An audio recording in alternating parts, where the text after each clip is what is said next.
प्रधानमंत्री नरेंद्र मोदी मन की बात कह रहे हैं। आज 190वें एपिसोड का प्रसारण हो रहा है।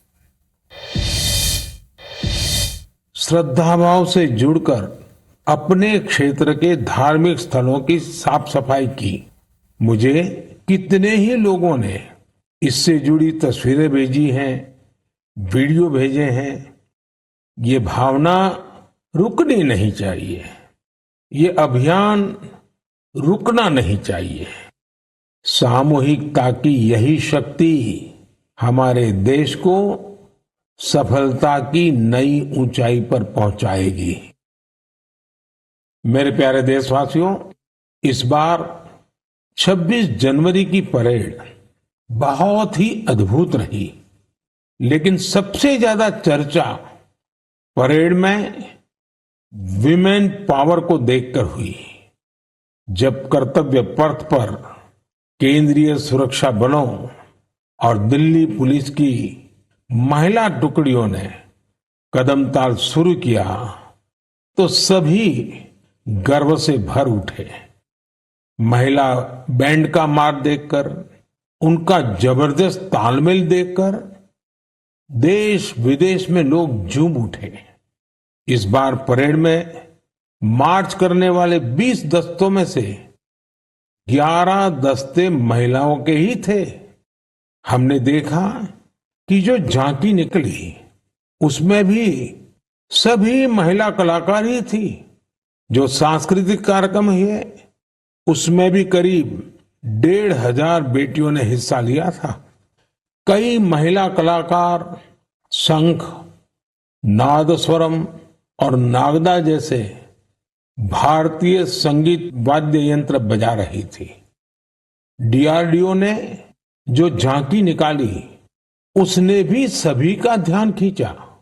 उसमें दिखाया गया कि कैसे नारी शक्ति जल, थल, नभ, साइबर और स्पेस हर क्षेत्र में देश की सुरक्षा कर रही है। 21वीं सदी का भारत ऐसे ही विमेन लेड डेवलपमेंट के मंत्र के साथ आगे बढ़ रहा है। साथियों, आपने कुछ दिन पहले ही अर्जुन अवार्ड समारोह को भी देखा होगा। इसमें राष्ट्रपति भवन में देश के कई होनहार खिलाड़ियों और एथलीटों को सम्मानित किया गया है।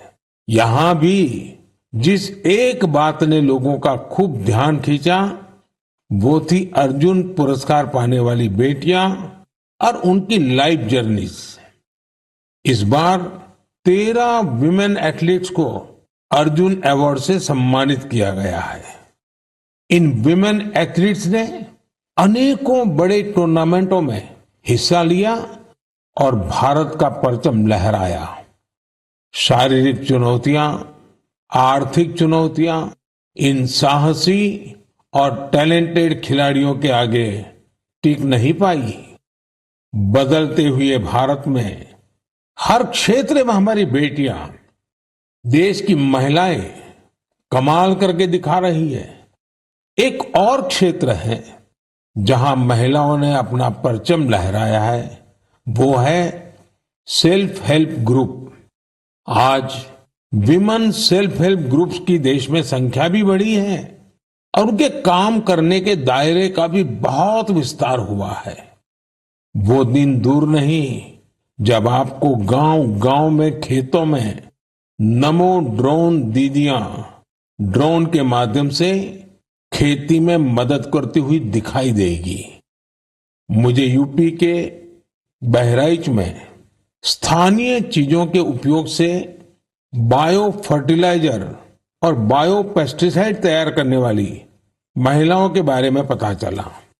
सेल्फ हेल्प ग्रुप से जुड़ी निबिया बेगमपुर गांव की महिलाएं गाय के गोबर, नीम की पत्तियां और कई तरह के औषधीय पौधों को मिलाकर बायो फर्टिलाइजर तैयार करती हैं। इसी तरह ये महिलाएं अदरक, लहसुन, प्याज और मिर्च का पेस्ट बनाकर ऑर्गेनिक पेस्टिसाइड भी तैयार करती हैं। इन महिलाओं ने मिलकर उन्नति जैविक इकाई नाम का एक संगठन बनाया है। ये संगठन बायो प्रोडक्ट्स को तैयार करने में इन महिलाओं की मदद करता है। इनके द्वारा बनाए गए बायो फर्टिलाइजर और बायो पेस्टिसाइड्स की मांग भी लगातार बढ़ रही है। आज आसपास के गांवों के 6,000 से ज्यादा किसान इनसे बायो प्रोडक्ट खरीद रहे हैं। इससे सेल्फ हेल्प ग्रुप से जुड़ी इन महिलाओं की आय बढ़ी है और उनकी आर्थिक स्थिति भी बेहतर हुई है। मेरे प्यारे देशवासियों, मन की बात में हम ऐसे देशवासियों के प्रयासों को सामने लाते हैं जो निस्वार्थ भावना के साथ समाज को, देश को सशक्त करने का काम कर रहे हैं। ऐसे में 3 दिन पहले जब देश ने पद्म पुरस्कारों का ऐलान किया है, तो मन की बात में ऐसे लोगों की चर्चा स्वाभाविक है। इस बार भी ऐसे अनेकों देशवासियों को पद्म सम्मान दिया गया है, जिन्होंने जमीन से जुड़कर समाज में बड़े बड़े बदलाव लाने का काम किया है। इन इंस्पायरिंग लोगों की जीवन यात्रा के बारे में जानने को लेकर देश भर में बहुत उत्सुकता दिखी है। मीडिया की हेडलाइन से दूर, अखबारों के फ्रंट पेज से दूर, ये लोग बिना किसी लाइमलाइट के समाज सेवा में जुटे थे। हमें इन लोगों के बारे में पहले शायद ही कुछ देखने सुनने को मिला है, लेकिन अब मुझे खुशी है कि पद्म सम्मान घोषित होने के बाद ऐसे लोगों की हर तरफ चर्चा हो रही है। लोग उनके बारे में ज्यादा से ज्यादा जानने के लिए उत्सुक है। पद्म पुरस्कार पाने वाले ये अधिकतर लोग अपने अपने क्षेत्र में काफी अनूठे काम कर रहे हैं।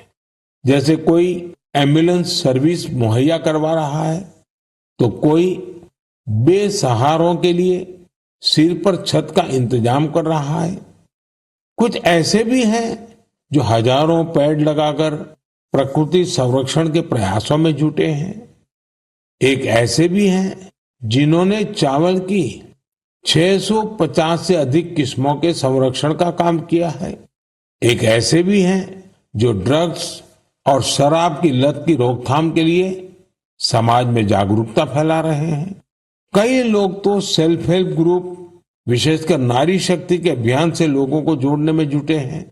देशवासियों में इस बात को लेकर भी बहुत प्रसन्नता है कि सम्मान पाने वालों में 30 महिलाएं हैं।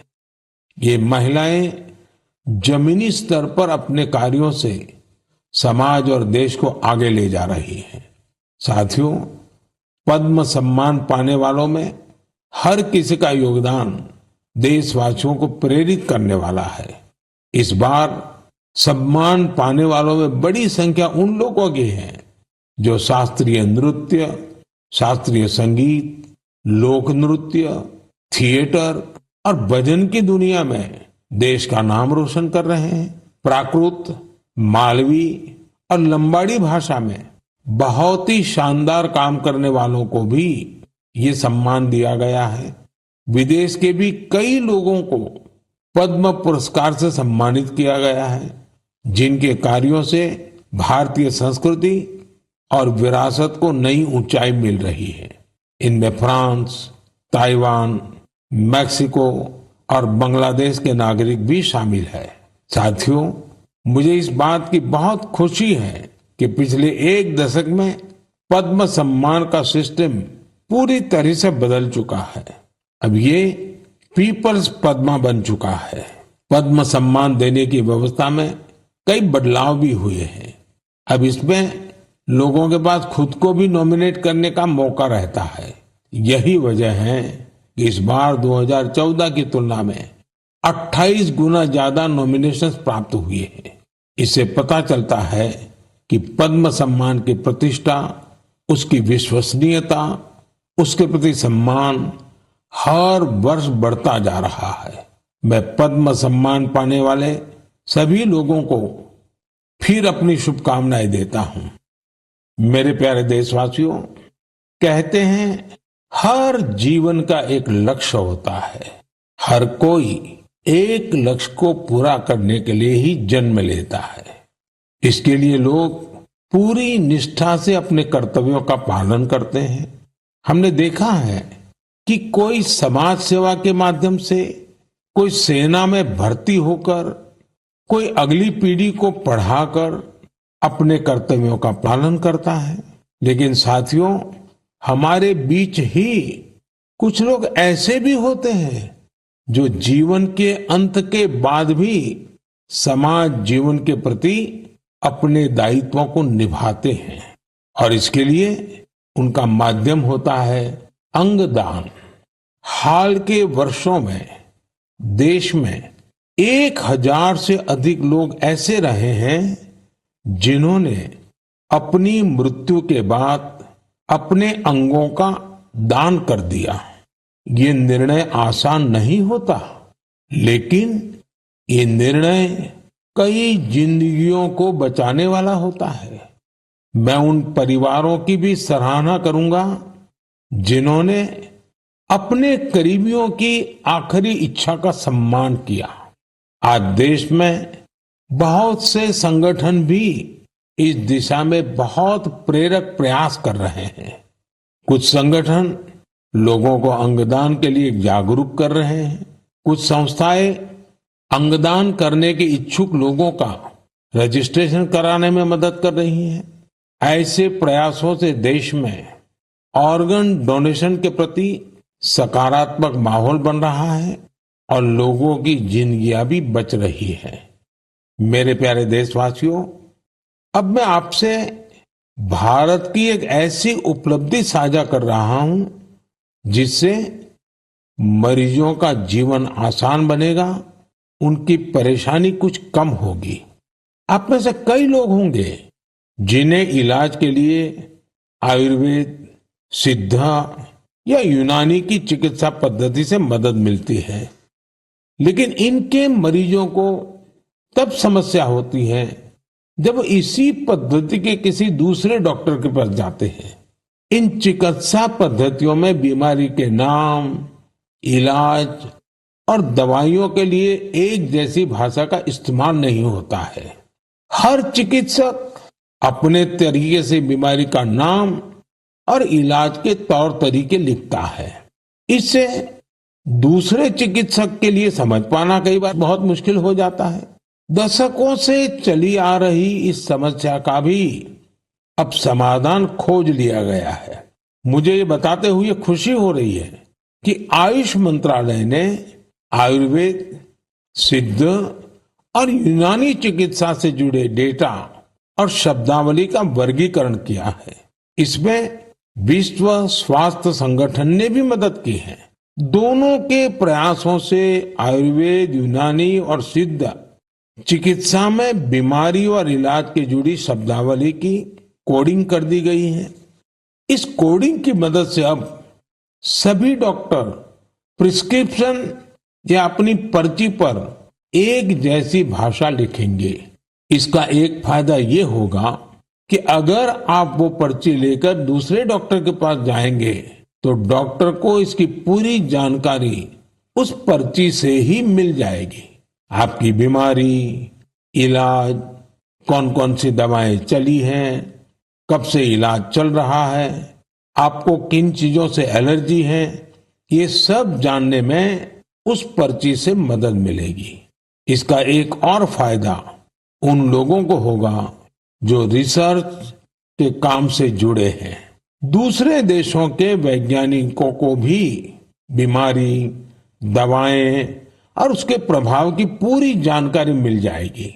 रिसर्च बढ़ने और कई वैज्ञानिकों के साथ साथ जुड़ने से ये चिकित्सा पद्धति और बेहतर परिणाम देंगे और लोगों का इनके प्रति झुकाव बढ़ेगा।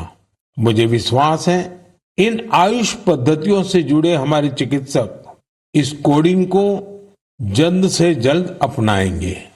मेरे साथियों, जब आयुष चिकित्सा पद्धति की बात कर रहा हूं तो मेरी आंखों के सामने यानुंग जामो लोगों की भी तस्वीर आ रही। सुश्री यानुंग अरुणाचल प्रदेश की रहने वाली हैं और हर्बल औषधीय विशेषज्ञ हैं। इन्होंने आदि जनजाति की पारंपरिक चिकित्सा प्रणाली को पुनर्जीवित करने के लिए काफी काम किया है। इस योगदान के लिए उन्हें इस बार पद्म सम्मान भी दिया गया है। इसी तरह इस बार छत्तीसगढ़ के हेमचंद मांझी उनको भी पद्म सम्मान मिला है। वैद्यराज हेमचंद मांझी भी आयुष चिकित्सा पद्धति की मदद से लोगों का इलाज करते हैं। छत्तीसगढ़ के नारायणपुर में गरीब मरीजों की सेवा करते हुए उन्हें 5 दशक से ज्यादा का समय हो रहा है। हमारे देश में आयुर्वेद और हर्बल मेडिसिन का जो खजाना छिपा है उस